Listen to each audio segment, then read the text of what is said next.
தொடர்ந்து தோல்விகள் வந்து நம்ம வாழ்க்கையில வந்துட்டு இருக்கு அப்படின்னா, அது வாய்ப்புகள் எப்படி சார் கண்டுபிடிக்கிறது? ஏன்னா இப்போ அன்எம்ப்ளாய்மென்ட் உருவாகிறதுக்கான நிறைய வாய்ப்புகள் இருக்கு. அத நம்ம ப்ளேம் பண்ண முடியாது இல்லையா?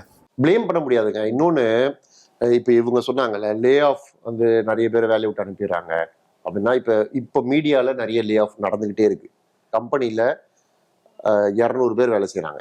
அதுல 50 பேரை வேலையை விட்டு அனுப்புறதுன்னு முடிவு பண்ணிட்டாங்கன்னா, எந்த 50 பேரை வேலையை விட்டு அனுப்புவாங்க? கம்பெனிக்கு இவங்க இல்லைனாலும் பரவாயில்ல, நம்ம வந்து கம்பெனி ஓடும் அப்படின்ற ஆட்களை தான் அனுப்புவாங்க. இல்லைன்னா அதிக சம்பளம் வாங்குறாங்க அப்படின்ற ஆட்கள் அனுப்புவாங்க. அதுலயும் அதிக சம்பளம் வாங்கினாலும் இவர் கண்டிப்பா தேவை, இவர் இல்லைன்னா நமக்கு வந்து ஆபீஸ் ஓட்டுறதே சிக்கலாயிடும்ன்ற ஆளை எந்த கம்பெனியும் அனுப்பாது. கரெக்டா?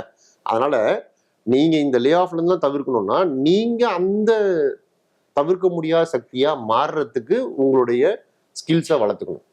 2 விஷயம் இருக்கு. ஸ்கில்ஸ்னு ஒண்ணு இருக்கு, ஆட்ரிபியூட்ஸ்னு ஒண்ணு இருக்கு. ஸ்கில் வந்து நீங்க நல்லா எழுதுறீங்க, நல்லா படம் வரைகிறீங்க, அவர் வந்து நல்ல கேமரா எடுக்கிறாருன்னா இது வந்து ஸ்கில்.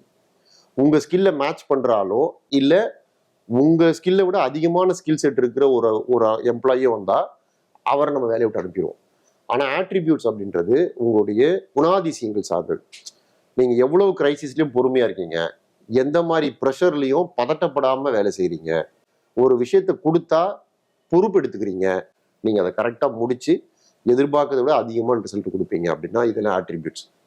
நம்ம வந்து இதுலதான் அதிக கவனம் செலுத்தணும். சில பேருக்கு என்ன ஆகுதுன்னா, ஸ்கில்ஸ் அதிகமாகும் போது ஆட்டிடியூட் அதிகமாயிடுது. என்னை விட சிறப்பா எழுதுறதுக்கு ஆள் கிடையாது, என்னை விட பெட்டரா எடிட் பண்றதுக்கு ஆள் கிடையாது, அப்படி ஒரு ஆட்டிடியூட் வந்துருச்சுன்னா, உங்களை விட பெட்டரான ஆள் கிடைச்சிட்டாங்க அப்படின்னா அடுத்த நிமிஷம் வந்து லே ஆஃப் லிஸ்ட்ல உங்களை சேர்த்துருவாங்க. நீங்க கேட்ட மாதிரி நிறைய தோல்வி வருது அப்படின்னா அதை எப்படி ஹேண்டில் பண்றது அப்படின்னு பாக்குற விதத்தை வந்து கொஞ்சம் மாத்திக்கணும். புத்தர்கிட்ட போய் இதே மாதிரி ஒருத்தர் ஒரு கேள்வி கேட்டிருக்காரு. நிறைய பிரச்சனைகள் வருது, நிறைய தோல்வி வருது, இது எப்படி சமாளிக்கிறது, எனக்கு வந்து மனசு வந்து உடஞ்சு போகுது இந்த மாதிரி சமயத்துல, எப்படி இதை ஹேண்டில் பண்றதுன்னே தெரியல அப்படின்னு. புத்தர் அதுக்கு என்ன சொல்லியிருக்காருன்னா, பாருங்க, ஒரு குடிசை வீடு இருக்கு. அந்த குடிசை வீட்டு மேல ஒரு தீப்பந்தத்தை எடுத்து தூக்கி போட்டீங்கன்னா என்ன ஆகும்? குடிசை வீடு வந்து எரிஞ்சு போயிடும். அதே தீப்பந்தத்தை எடுத்து ஓடுற ஆத்துல போட்டிருக்கு வச்சுங்க, அப்ப என்ன ஆகும்?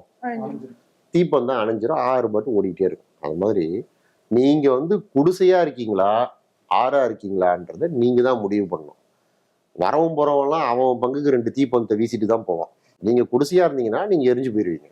நீங்க ஆறா இருந்தீங்கன்னா அதை சாப்பிட்டு ஓகே தேங்க்யூ அப்படின்னு நீங்க மட்டும் போயிட்டே இருக்கலாம். ஸோ புத்தர் காலத்துல இருந்து இதே தான் அட்வைஸ். அப்போ வந்து இந்த பிரச்சனை இருக்கு, இந்த பிரச்சனைக்கு இதான் சொல்யூஷன். நீங்க குடிசையா இருந்து விக்டிம் ரோல் பிளே பண்ண ஆசைப்பட்டீங்க உள்ளுக்குள்ள அப்படின்னா 1-2 தீப்பந்தம் போட்டா கூட மொத்தமா எரிஞ்சு காலி ஆயிடும்.